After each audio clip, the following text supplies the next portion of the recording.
Maple Shack. We have Bruce with us. Hi. It is Mass Maple Weekend, and we are so excited to be here in Central Mass, Auburn in particular, talking about maple syrup. Bruce, tell me the process that goes through to make this delicious stuff. Well, the first thing is you got to make sure you find a maple tree.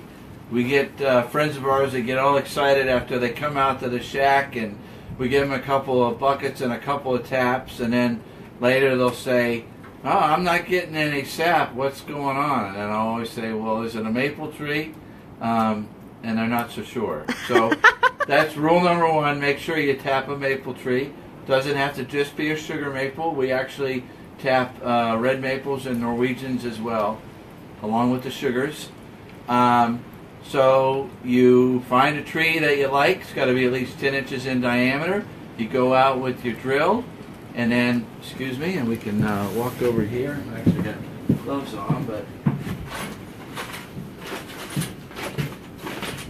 all sorts of different taps that you can use. People are sort of fascinated by the different types. I know I am, but I guess I'm a maple nerd, if you will. And some of them are the old-fashioned, some of them we use the tubing.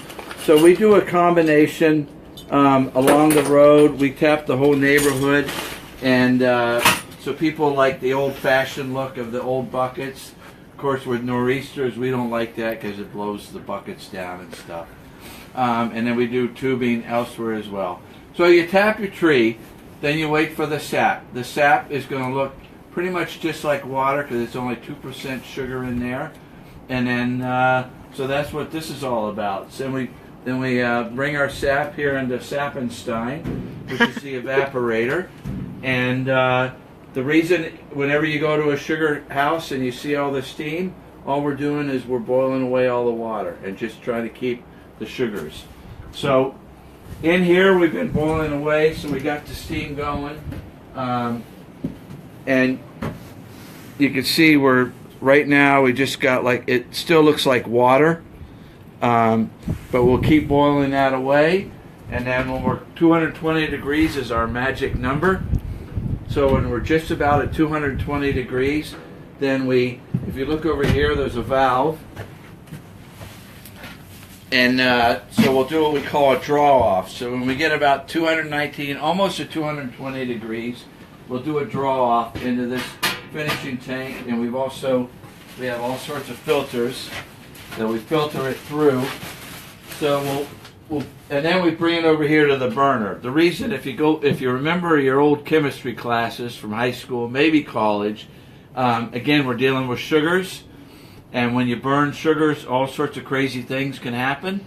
So you want to be able to control it. That's why we draw off when we're almost to the point of syrup, because we want to start controlling the heat. So that's why we've got the propane burner over here. We'll keep an eye, and then when we get up to 220 degrees, then we also still may or may not necessarily be syrup, because we've got to make sure we have the proper sugar content and the proper what are called bricks. BRICS, and then then we'll do a hot test, and so when we get to the 60, we're allowed to go a little over that if we want, if you want it a little thicker. And so what we do is we take some of it out, we put it in the hydrometer, and then this eventually it'll bob. And then when that red line is right at the top of the syrup, then we know it's time to bottle. And so then we will, then you just take a pure BS bottle, and then one at a time, we fill it up, and then after we fill them up, then we ring the old dinner bell that's on top of the shack outside, and that's that. That's that. But if that's not enough, so syrup is the first step. That's at 220 degrees. If you go to 234 degrees, you get a lovely thing here that we actually need to bottle up. This is maple cream. Nothing is added. It's just, again, we're boiling away all of the liquid and keeping the sugars. Excellent with peanut butter on any baked goods. With hot sauce, pretzel sticks.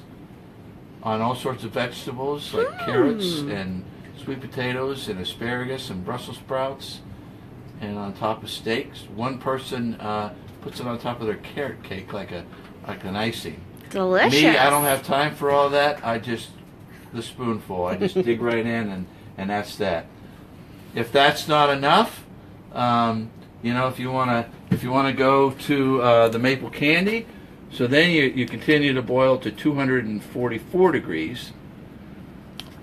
And if you're still not satisfied with all that, and you want to go to the maple sugar, then that is 260 degrees. And then if you continue to boil beyond 260 degrees, then Auburn's finest will come, the fire department. And, and you have a bit of a problem. Oh no. So Bruce, it sounds like a lot of work. How much sap does it take to actually make some maple syrup? Well, if you follow me, if you look right outside the shack here, this 50-gallon drum, if that was full of sap and then we boiled it down, we would end up with, drum roll please, somebody, we would end up with 1 gallon of syrup. Wow. That's it. That's amazing. That's a lot of pancakes. Yes, it is. And it's a lot of work, but it's a lot of fun.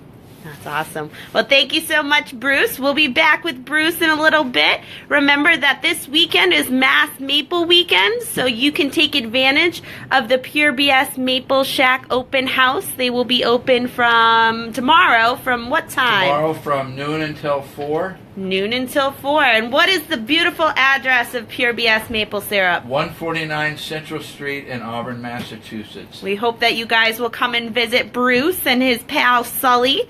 Fortunately, Sully left right before we got here, but I think he knew you were coming. I think he knew I was coming, that's right. But you can try some different samples of the different kinds and buy yourself a half gallon or full gallon.